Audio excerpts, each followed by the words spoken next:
welcome to a new video. If you are new here, my name is Gabby. I make bookish journaling type videos. I also am a 5th grade teacher now. Things change, and we're back with another video. As you can see from the title, this video is a book haul. For my birthday this year, I asked my friends and family to donate books to my classroom. I used a format that Mr. Kyle Cohen over at Mr. Kyle Cohen, if you're not following him on Instagram and YouTube, you absolutely should.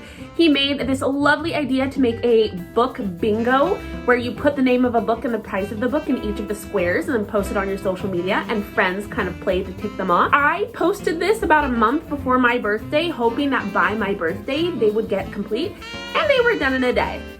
Oh, I was freaking out, y'all. Like, I am so grateful. If you are someone who donated a book to my classroom, thank you so much. Not only are you donating them to my classroom, but you're donating them to the students that are in my classroom. I asked specifically for books of people from varying diverse experiences in life, and so now I will be able to have more exposure, more time where my students are going to be able to have windows, mirrors, and glass sliding doors, and I am just forever, ever thankful. So thank you so much. We're going to start with the picture books because even though I'm going to be teaching 5th grade, y'all know that picture books are not only for little kids.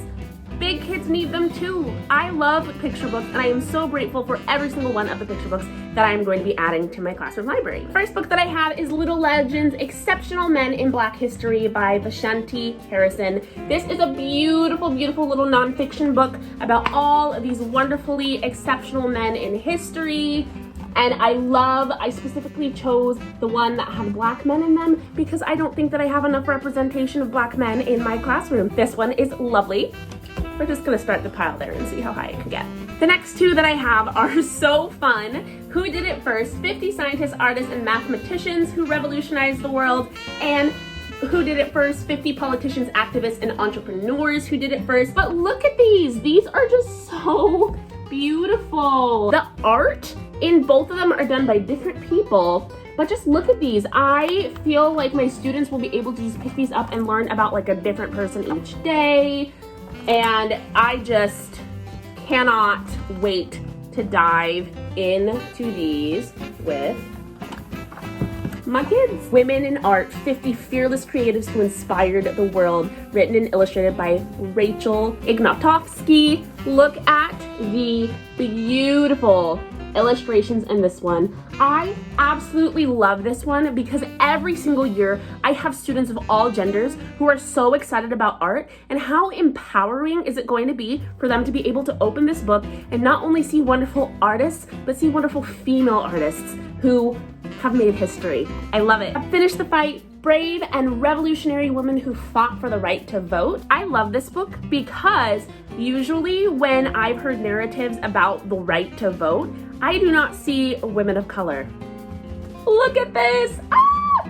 It's so exciting for me to look at a book that is about suffragettes, and there are women of color there. Honestly, I did not know that there were women of color there because those stories have never been told to me. And so how wonderful is it going to be for me and my students to learn alongside each other about the wonderful women of color included, who fought for women's right to vote. First generation, 36 trailblazing immigrants and refugees who make America great. I already have looked through this one quite a bit, and I've learned so much about so many people that I did not know, and to be the daughter of immigrants and to read a book about people like my parents who are so great is super inspiring, and I hope to be able to share that with some of my students in my classroom. Let's flip these around so you can see the spines. We're smart here, we are. This next book is really like a long poem, but I kept it in here because it is so small. The One Thing You'd Save by Linda Sue Park. This book is inspired by a Korean poetry form called Sijo. I've never heard of that, but I am super excited to learn more about it with my students.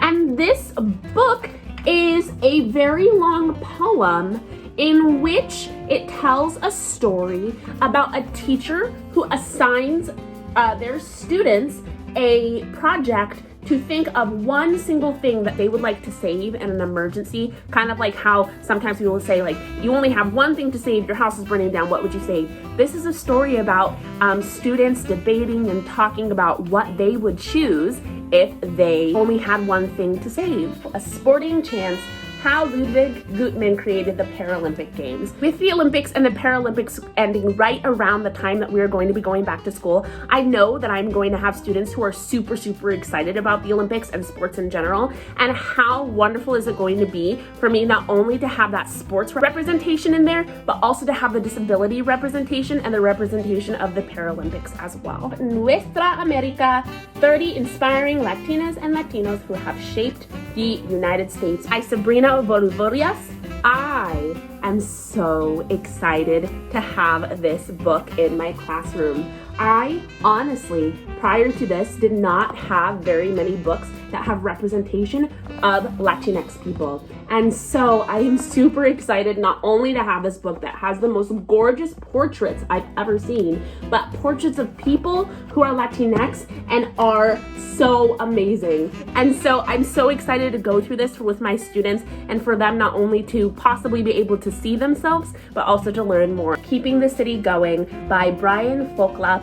And this book, as you can see, is a book that is written about the pandemic and neighborhood in New York, and talking about the things that the people in the community had to do to keep the community going during coronavirus. Nachos, the story behind the world's favorite snack by Sandra Nickel and Oliver Dominguez. I think that this one's going to be a hit in my classroom because knowing kids, knowing the world, knowing myself, nachos. Who doesn't love a good nacho? And this story is talking about the person who invented them. Not only is this book going to be fun, but it's going to put some truth and some visibility to the person who is behind the fun snack that so many of us love. This book made me cry the first time that I read it. It is called Drawn Together by Min Lee, and it is about a young boy who goes to visit his grandfather who does not speak the same language as him. And so he's trying to figure out, like, what do I do with grandpa? I don't really know. And he takes out his sketchbook and he finds out that his grandpa also draws as well. And so just being able to see the connection that these two people have based off of the art that they love is such a wonderful, wonderful experience. Hear my voice, and this is a really, really important one because it's testimonials of children detained at the southern border of the United States.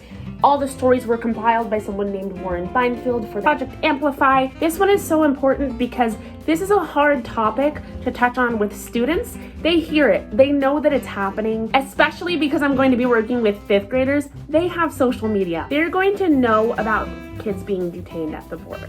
It is my job as a teacher to open up the conversation so then we can talk about it, because there's a lot of feelings in that.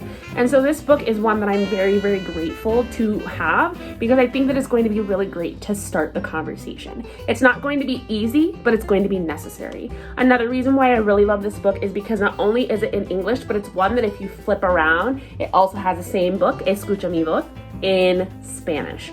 And so with my students, I can find myself going through this book, this really, really challenging and hard book to go through, so then we can have some great conversation about what is happening. The Teachers March, How Selmas Teachers Changed History by Sandra Neil Wallace and Rich Wallace. This year I am doing my very, very best to talk about people from all different backgrounds in all parts of the year, and not specifically during the months that is specifically for that group of people, like Black History Month and Asian Pacific Islander Month. We're gonna talk about people all year because people live all year and are people all year. And I would say, and I'll be honest to it, I have not done the best job at doing that. But I'm really excited for books like these because I feel like this book is going to be one that I can read at any part of the year. And it's really great for showing kids different aspects of advocacy and what that can look like. The next book is called Woke, A Young Poet's Call to Justice by a varying amount of wonderful authors. I'm really excited about this one because I know my students are going to want to talk a lot about activism and advocacy after the year that we have had. And I think that poetry is such a strong way to talk about it because it's accessible for my students while also connecting to really important topics. Dominican Were a Color, written by Shirley Chisholm. And this is a beautiful book about what a Dominican person looks like. And essentially the book is talking about how there's no one look for a Dominican person. And this is, not only are the illustrations beautiful, but the imagery and the figurative language used in this, I cannot wait to dive into this one with my students. Day for Remembrance, inspired by the true events of the first Memorial Day. I was this years old when I figured out the origins of the very first Memorial Day and that it was started by Black folk. So when I saw that this book was on there, I absolutely had to put it onto my list because once you know better, you do better. And now that I know, I can teach because that's my job. And this book, I'm telling you, picture books are not only for the little kids. We've got it. We're gonna go in. So excited to reignite the fire of this story in so many minds of those like mine who did not know about it. Unspeakable, the Tulsa Race Massacre, another part of history I had never heard about until recent years. It's important. I want to have conversations with my students, and sometimes you need a book to help you get started. This is a great book to help you get started. If you have not done some research on the Tulsa Race Massacre and you're an educator or you're not an educator, you're just a person in the world, I highly recommend either picking up this book or doing your own research because it's pretty abysmal, like many other things that our country does, but we won't get into that. Shirley Chisholm is a verb, written by Veronica Chambers. Shirley Chisholm was the first Black woman to run for president, and I was in college before I learned anything about her. When I saw this book, I literally was putting it in my cart right away because how important is it for young kids around to know that there was a Black woman who ran for president? I wonder sometimes if I would have had a book like this when I was growing up, if I would have wanted to run for president because I would have seen the representation in someone who had done it. I can answer that question right now, no. The answer is no. I never want to be president, but one of the students in my classroom might want to be, and this book might inspire them. So just because it wasn't my dream doesn't mean that it can't be someone else's. Voice of Freedom, Fannie Lou Hamer. Spirit of the Civil Rights Movement by Carol Boston Weatherford is a beautiful, beautiful book about Fannie Lou Hamer, who grew up to become a hero of the Civil Rights Movement. I don't know very much about Fannie Lou Hamer, but I am super excited to get to know all about her with my students. Okay, this one's kind of fun. This is C is for Country, and it's a picture book with little Nas X. So yes, it is an alphabet book. Are 5th graders too old for alphabet books? I don't know. With little Nas X in them? I'm going to say it's fine. I'm going to say 5th graders need their letters. I'm going to say that 5th graders are absolutely going to know who little Nas X is. 5th graders are going to be excited about this. I'm excited about this. I've read this 4 times. I know my alphabet, so it stays.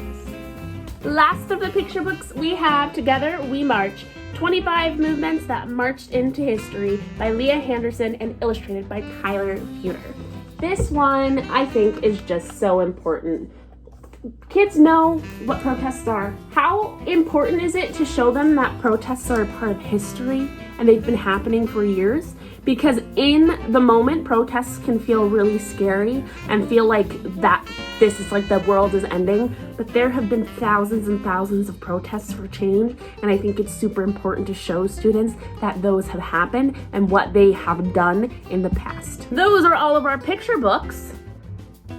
we have a whole box of chapter books. Hi, Editing Gabby here. I realized that if I put both types of books together, this video would be well over 30 minutes long. And although I know that I would love to watch a 30-minute video, I know that that might be a little bit too long, so we're gonna stop here. This will be part 1, and in part 2, I'll be showing y'all all the lovely chapter books that were gifted to my classroom. If you wanna make sure that you don't miss that video, go ahead and subscribe and hit the notification button so then you will make sure that you really won't miss it. Thank you all so much for watching, and I hope that you have a wonderful, bliss-filled day.